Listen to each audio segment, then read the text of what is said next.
Hi, welcome to my video. I'm going to show you how to color. Look at my picture. This is Sanin from SAO, also known as Sword Online. He is my little subject for today. So here we go. I'm going to tell you, or show you, to be exact, on how to color Sonic. And make it very easy too.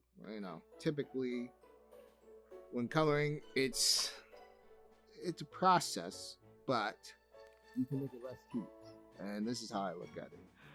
So when you look over here, you see this little bar when you're picking the pink bucket. Also, pick the pink bucket.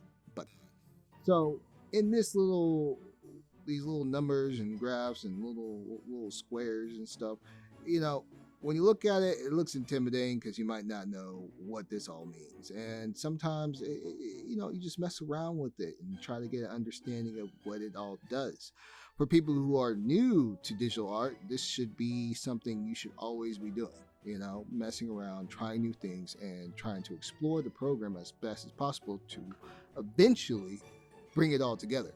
So, once you get to that point, it should be unique drawings that only that you've learned from all these different practices. So I'm going to show you an easy way to color. I have a problem with certain colors. I'll get on it later. That when I'm coloring, I have to go all into this and make sure that each line is perfectly in sync. I get that. I understand the process. Some people like this. Me, I don't typically like it as much. Unless it comes down to meticulous stuff that actually matters, like shading and lighting. That stuff kind of feels more important to me because those are what brings your drawing to life, what gives it that 3D look, This right now, if you see her, she's all flat. And, I'm trying to get her to where she kind of pops out the picture.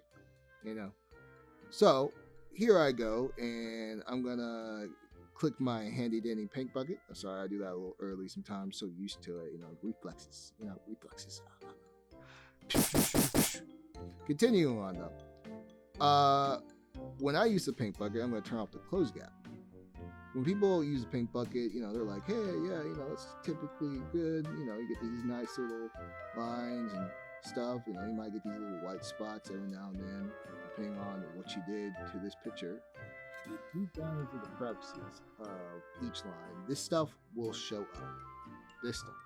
And when it's a little minor, just minor details. It's dumb, but for like people who are trying to do professional looking art pieces, you might see little white lines. They're not as prominent, but I'm just showing you a more thorough look at what it is. But if you go in, these little white lines show up, and it's white. You see? It's white. It's not colored. This is what it looks like colored. That looks like it's in there. That's her skin. That's more of her skin, not like I have a white little outline. And for people who might not see it and don't really care about it, I get it. It's not very important. Maybe that's how they like to do their art. Me, I'm a little bit more meticulous. All the grooves, every little thing fixed in. I don't want anything shown. I want to make my art piece look fake, like I put a top layer. Like people use multiply. They saw it with multiply. And yeah, that typically works. If you go to multiply and you see it, it just kind of or clip it to your next picture. Some people use it in Photoshop. Me, I typically don't do that. But when you're doing multiply, by the way, you put it over top. Always put it over top of the outline picture. It works out way easier than trying to do it, top to bottom. And that's my traditional way of learning. That's how I learned as a novice and still as a self-taught digital artist. Is that once you figure it out, you realize that hey, there's an easier way to do this. I'm gonna clear the board, and I'm gonna show you just to make it a little bit more noticeable. That's too noticeable. Nah, that's not good enough. So we got to see how this is what I'm talking about. Sometimes it's not as prominent because once you get down to it, you can mess with the settings. It's there. You get it to just looking right.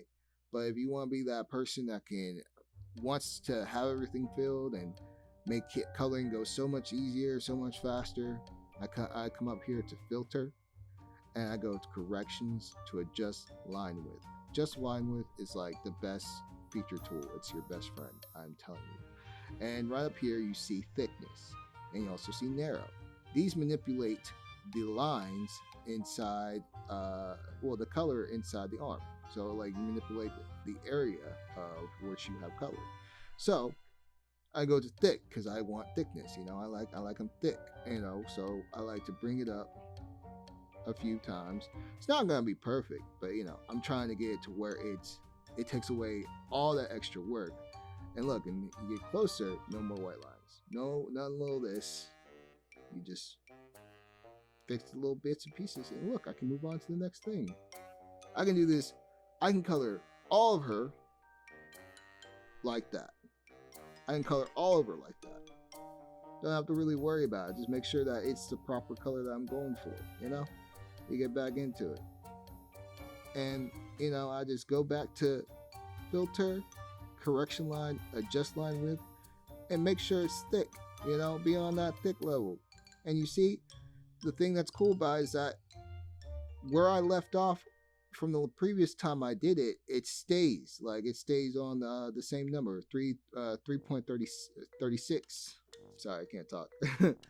And, I might have to adjust it a little bit because everything's a little bit different. But, if I got 2.88, I think that's decent, like it hits the points that I'm seeing right here. Yeah, it's not perfect, not everything's perfect, but it cuts the workload in half. Coloring, you can just get on to where your favorite part is, like shadowing or doing lights. That's like my favorite part. That's my favorite part. I like bringing it to life. I get to do these little tricks and stuff. And there you go. An easier way to color. For anybody who has been wondering about this, hit me up. I got a few more videos I want to put out. If you have anything you want to learn, I'm here to try to learn with you, because I'm still learning. It's always a learning process on some type of art program that everyone haven't all figured out, but you just come up with your own strategy to tackle the project. Come up to the belly. I come up to the belly, still see those white lines, still see them all over. You look at these and you look at these. See that? If I color that in, they go away. Color that in, they go away. See? And this is what makes your drawing look a little bit more professional than having to constantly go around these lines like this. You can simply just go to the filter, correction line, adjust line width, and make sure it's thick, and scale it as best as as much as you want until you find what works for you.